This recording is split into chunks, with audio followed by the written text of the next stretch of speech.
헤르만 호트, 병사들이 아버지라 불렀던 독일 기갑군의 맹장이었습니다.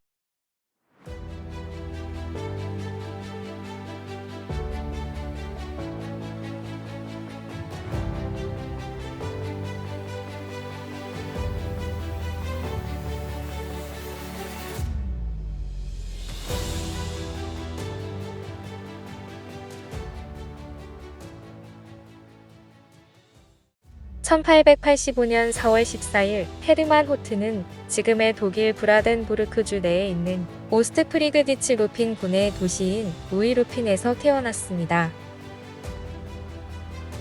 그의 아버지는 프로이센 군대의 외과이었고 그도 아버지처럼 군인이 되기 위한 교육을 어려서부터 받아왔습니다.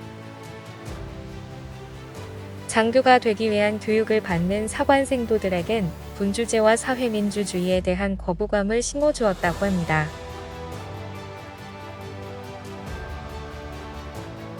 그는 1903년에 프로이센 군대의 중위로 임관했지만 진급이 더디었다고 합니다. 그리고 1910년부터 1913년까지는 프로이센 참모대학에 다녔습니다. 그곳에서 러시아어를 배웠고 1914년에 대위로 임명되었습니다. 이 시점에 그는 독일 참모부에서 근무하고 있었습니다. 호트는 제1차 세계대전 기간에 전선에서 단 4주를 보냈고 나머지 시간은 참모장교로 복무했습니다. 러시아어에 능숙했던 그는 1914년 8월에 동부전선 제8군에 배속되었습니다. 이곳에서 그는 1914년 러시아의 동프로이센 침공을 겪었는데요. 그는 탄넨베르크 전투를 포함하여 이 기간 동안 힌덴부르크 장군 휘하에서 복무했습니다. 그리고 힌덴부르크 장군을 크게 존경하게 되었다고 합니다.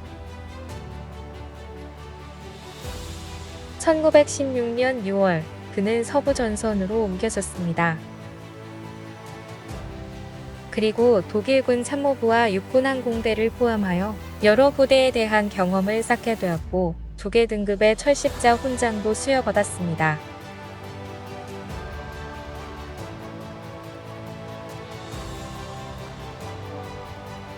(1920년대에) 그는 나치당에 거의 관심을 가지지 않았었습니다.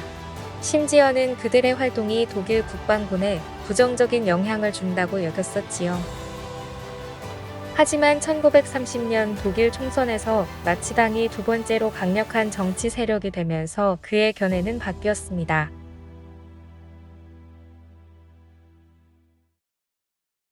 호트는 히틀러의 민족주의적 야망을 긍정적으로 보기 시작했고 우익 정당임에도 노동자들에 대한 그들의 관심을 칭찬했다고 합니다. 그는 히틀러의 집권에 대해 가장 호의적인 장교들 중에 한 명이 되어 있었습니다. 그것이 독일의 군사력을 향상시킬 수 있는 기회라고 여겼기 때문입니다. 하인츠 구데리안과 한스 라인하르트와 같은 다른 장교들처럼 나치가 이끄는 정부는 보다 큰 차량화 그리고 기갑화 전쟁에 대한 그의 생각을 관철시킬 수 있을 거라는 희망을 가졌습니다. 그러나 나치의 집권 후 호트는 브라운슈바이크에서 독일 공산당원들과 독일 사회 민주당원들이 살해된 사건을 비판하면서 나치당의 당원들과 충돌하였습니다.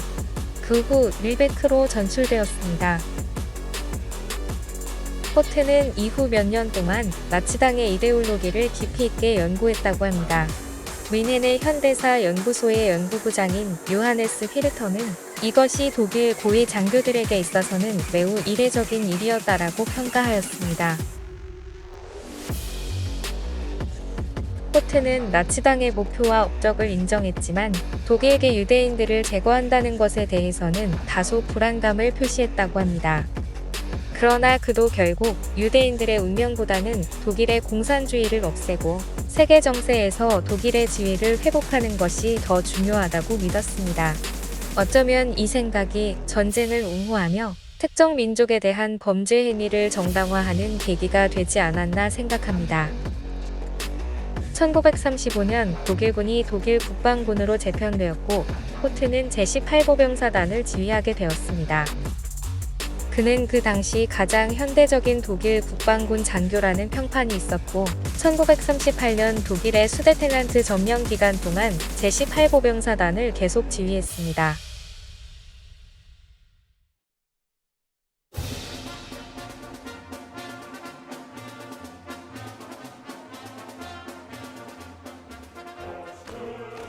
헤르만 호트, 그는 숙련된 기갑부대 지휘관이었습니다.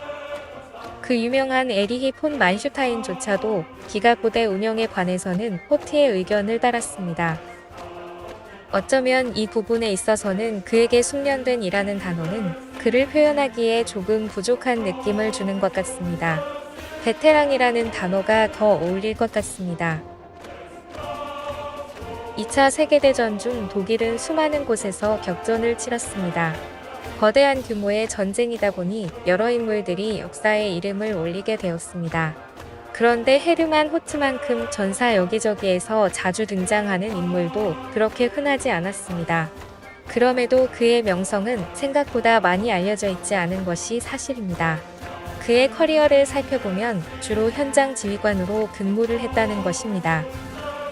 당시 독일에서 엘리트라 불렸던 장군들이 주로 참모직을 맡았던 것과는 확연하게 비교되는 부분입니다.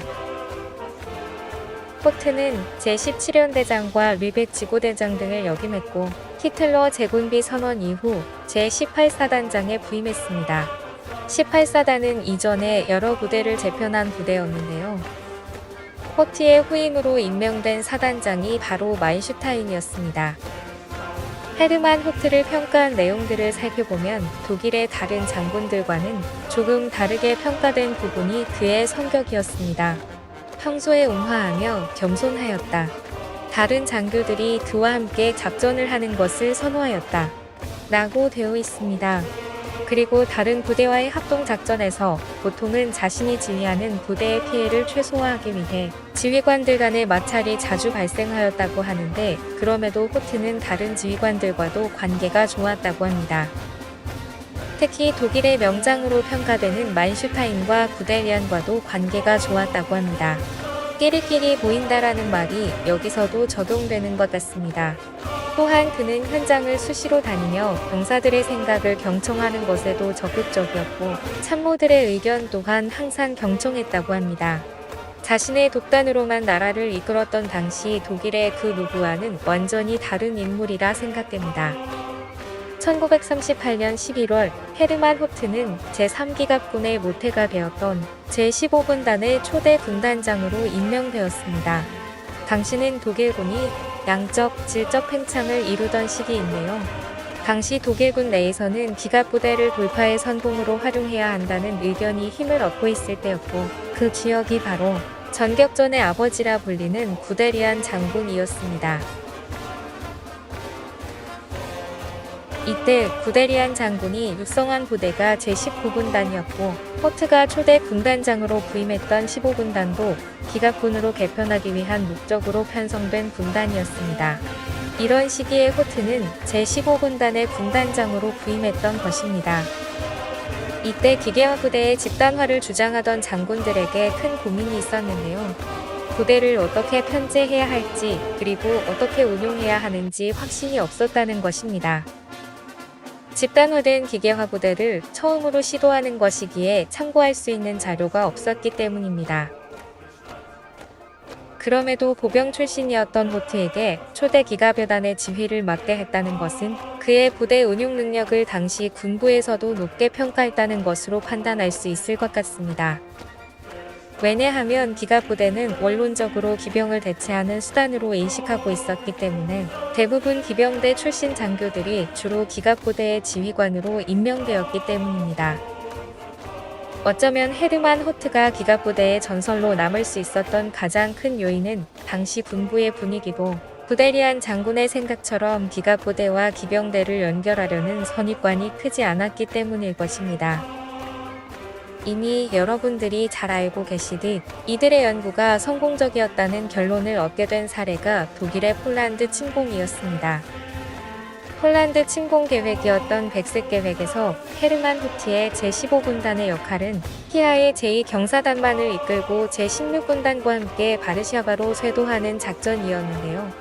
당시 참전했던 장교들 중에 누군가가 특출나게 성과를 냈다라고 볼 수는 없었습니다. 힘의 균형이 이미 기울어진 전쟁이었고 사실상 독일과 소련의 동시 침공이었기에 육군을 95만 명이나 보유했던 폴란드도 순식간에 무너져 내렸기 때문입니다. 헤르만 호트가 기갑부대의 맹장으로서 그 명성을 얻게 된 계기는 프랑스 침공 때였습니다.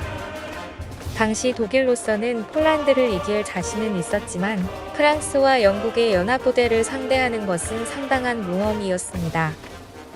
프랑스 침공을 위한 작전을 입안한 만슈타인은 이번 작전의 가장 큰 관건은 대규모의 기갑군이 아르덴 숲을 통과하는 것이었고 그 성공 여부에 따라 전쟁의 판도가 결정될 것이라고 생각했습니다. 만슈타인은 자신의 작전을 완벽히 이해하고 폴란드에서 기갑군을 이끌었던 동료들이 충분히 해낼 수 있을 거라 믿었고 그 동료 중엔 헤르만 후트도 포함되어 있었습니다. 헤르만 후트는 자신의 성과를 부각시키기 위해 돌발적인 부대 운용이나 튀는 행동을 절대 하지 않는 지휘관이었습니다. 그의 겸손한 성격이 부대 운용에도 반영된 것인데요. 그 때문에 다른 동료들에게 많은 신뢰를 얻었습니다. 그래서 이번 작전에서도 만슈타인과 구데리안 같은 동료들이 그에게 믿음을 주었던 것 같습니다. 그가 지휘하던 제15군단은 대폭 증강되어 독일 최강의 장갑군단 중 하나가 되어 있었습니다. 이후에 제5전차사단과 제7전차사단이 예하에 편제가 되었는데요. 이때 제7전차사단에 부임했던 사단장이 그 유명한 에르빈 롬멜이었습니다. 독일은 프랑스 침공을 위해 A집단군을 주공으로 정하고 대부분의 장갑부대와 차량화부대를 이곳에 집중시켰습니다. 그리고 선봉의 역할로 편제를 했던 기갑부대가 클라이스트 기갑 집단군입니다. 헤르만 호트는 이 작전에서 제4군에 소속되었고 집단군의 우익에서 혹시 있을지 모르는 연합군의 측 후방에 대한 기습을 차단하고 돌파구를 확대하는 임무를 맡았습니다. 이 임무는 독일 총사령부나 참모본부에서 가장 우려하는 상황을 대비하는 역할로 아주 중요한 임무를 맡은 것입니다. 총사령부에서 우려했던 부분은 북부의 집결해 있는 프랑스 제1집단군의 포위가 완성되기 전에 그들이 후방으로 이동하여 포위를 피하고 마지노선에 포진하고 있던 제2집단군이 북상을 한다면 이 작전은 실패할 가능성이 높아지기 때문입니다. 1940년 5월 10일 독일군은 국경을 넘었고 결과는 그들 자신도 놀랐을 만큼 대단했습니다. 완전하게 독일의 의도대로 일방적인 양상으로 진행된 것입니다. 여기서 호티의 제15군단과 구데리안의 제19군단이 뛰어난 협공으로 프랑스 침공에 주축이 되었습니다.